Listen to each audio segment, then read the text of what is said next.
Hello, എല്ലാവരും സുഖമായിരിക്കുന്നല്ലോ. ഈ ഒരു കരച്ചിലുണ്ടല്ലോ, അപ്പോൾ നിങ്ങൾ നേരത്തെ കേട്ട കരച്ചിൽ ഒരു സ്വിച്ച് ഇട്ട പോലെ നിൽക്കും. ഞാൻ ഇതുപോലെ ഒന്ന് എടുത്താൽ മതി കേട്ടോ, പിന്നെ അത് അവിടെ സ്റ്റോപ്പാവും.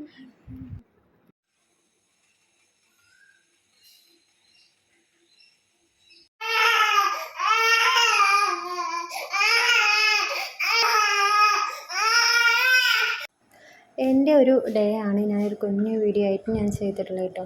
എന്നെ ഇഷ്ടപ്പെടുന്ന കുറേ പേര് എന്നെ വിളിച്ചും മെസ്സേജ് അയച്ചൊക്കെ ചോദിക്കാറുണ്ട്, നീ കുഞ്ഞു മക്കളായിട്ട് എന്തൊക്കെയാണ് ചെയ്യാറുള്ളത് എന്ന് അന്വേഷിക്കാറുണ്ട് കേട്ടോ. അപ്പോൾ അവർക്കൊക്കെ ഇത് കാണുമ്പോൾ ഒരു സന്തോഷമാവും എന്തായാലും എന്ന് എനിക്കറിയാം. ഹൈമൻ ബേബി എണീറ്റ് കഴിഞ്ഞാൽ പിന്നെ ഒരു മിനിറ്റ് സമയം എവിടെയും കിടക്കില്ല കേട്ടോ. ഞാൻ എടുത്തുകൊണ്ടിരിക്കണം ഫുൾ ടൈം. എന്തെങ്കിലും വർക്ക് ചെയ്യുമ്പോൾ ഒക്കെ അതുപോലെ എടുക്കും കേട്ടോ. ആ കുഞ്ഞ് കൈ ഞാൻ പിടിച്ചുകൊണ്ടിരിക്കുന്നത് എന്തുകൊണ്ടാണെന്നറിയോ, റോക്കറ്റ് പോലെ വന്നിട്ടായിരിക്കും എന്തെങ്കിലുമൊക്കെ ആയിട്ട് തട്ടി കളയുന്നു കേട്ടോ. അപ്പോൾ ഞാൻ എന്തെങ്കിലുമൊക്കെ പഞ്ചസാരയോ ചായപ്പൊടിയോ ഒക്കെ എന്തെങ്കിലും ഇതുപോലെ ആണെങ്കിൽ ഞാൻ കൈ പിടിച്ചുകൊണ്ടാണ് ചെയ്യാറുള്ളത്. പിന്നെ ഇതാ ഒരാൾ എണീറ്റ് അടുത്ത ആളിതാ വന്നിട്ടുണ്ട് കേട്ടോ.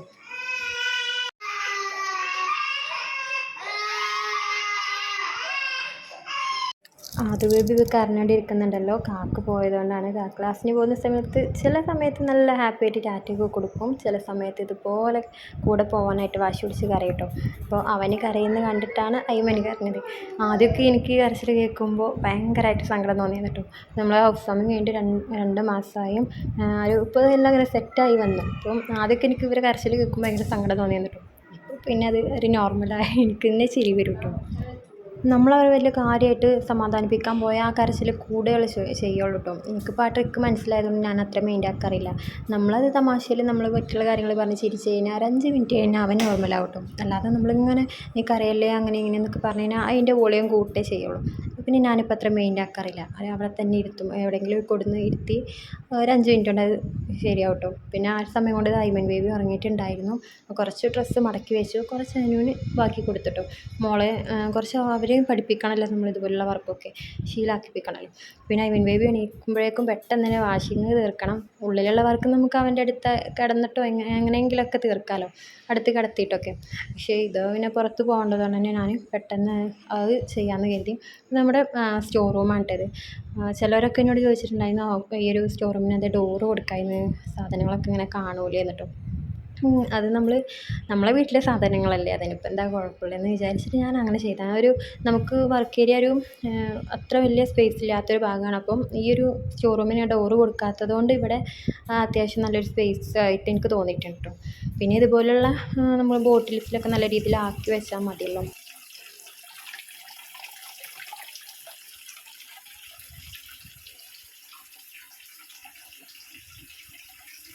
പിന്നെ ഇതാ നമ്മളെ വൈറൽ കൊട്ടത്തളമാണ്. ഇപ്പോൾ പിന്നെ എല്ലാവരും നോർമലായിട്ട് എല്ലാവരും ചെയ്തതുകൊണ്ട് അപ്പോൾ എനിക്കത് തന്നെ വേണമെന്ന് പറഞ്ഞിട്ട് കാക്കനോട് പറഞ്ഞിട്ട് അങ്ങനെ ചെയ്തിട്ടുണ്ടെങ്കിൽ ഈ ഒരു വീഡിയോ ഞാൻ വേറൊരു ദിവസം എടുത്ത് വെച്ചതായിരുന്നു കേട്ടോ. അപ്പോൾ ഞാനതിൽ ആഡ് ചെയ്തതാണ്.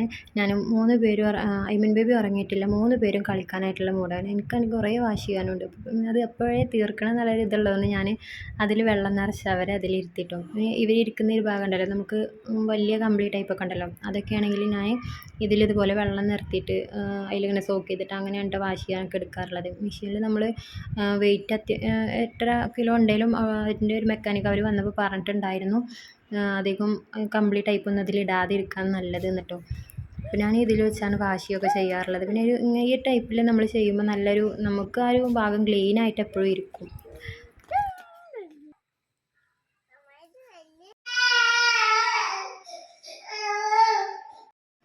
വാഷിങ്ങൊക്കെ കഴിഞ്ഞിട്ട് തൊടിയിൽ ഞാൻ മത്തൻ്റെയും കുമ്പളൻ്റെയൊക്കെ വിത്ത് വെച്ചിട്ടുണ്ടായിരുന്നു. അത് മുളച്ചോ നോക്കാനായിട്ട് പോയ സമയത്താണ് ഐവൻ ബേബി എണീറ്റ് കേട്ടോ.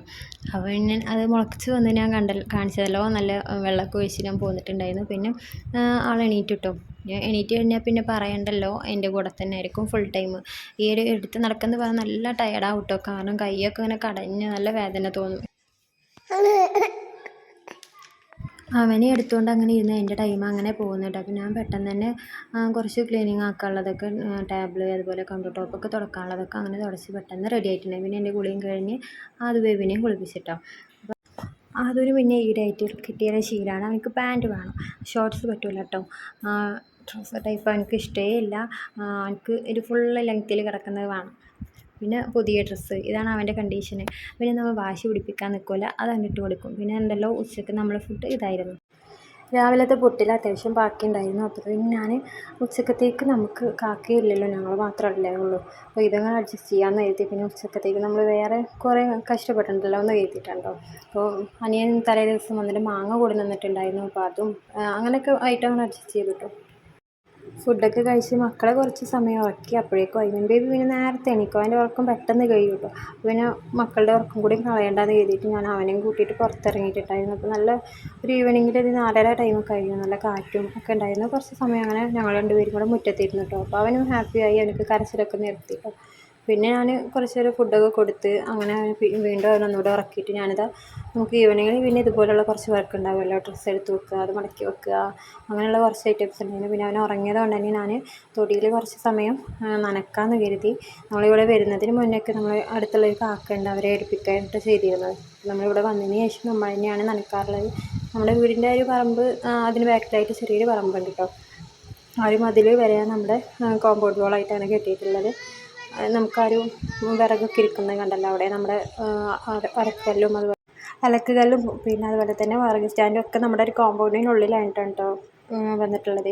പിന്നെ അതുപോലെ തൊടിയിലേക്കായിട്ട് ഇതുപോലെ അങ്ങനെ കവുങ്ങളും അങ്ങനെയുള്ള ആ ഒരു ഇത് മാത്രമാണ്. അപ്പോൾ പുല്ലുകളൊക്കെ ഉണ്ടല്ലോ, കാക്ക മൊത്തത്തിൽ ക്ലാസ് ലീവുള്ള സമയത്തൊക്കെ പറിച്ചെടുത്തതാണ് കേട്ടോ ഇത്. അപ്പോൾ ഞങ്ങളുടെ ഒരു കുഞ്ഞു ഫാമിലിയാണ് കേട്ടോ ഈ കാണിച്ചിട്ടുള്ളത്. അത്യാവശ്യം നല്ലപോലെ സ്ട്രഗിൾ ചെയ്താണ് ഇപ്പോൾ കടന്നു പോകേണ്ടിയിരിക്കുന്നത്. അപ്പോൾ എന്തായാലും നമുക്കൊരു കയറ്റം ഉണ്ടെങ്കിൽ ഒരു ഇറക്കം ഉണ്ട് എന്നുള്ള വിശ്വാസത്തിൽ തന്നെയാണ് കടന്നു പോകുന്നത്. അപ്പോൾ നിങ്ങൾക്ക് വീഡിയോ ഇഷ്ടപ്പെട്ടാൽ ലൈക്ക് ആക്കാനും സപ്പോർട്ടാക്കാനൊന്നും മറക്കല്ലേ.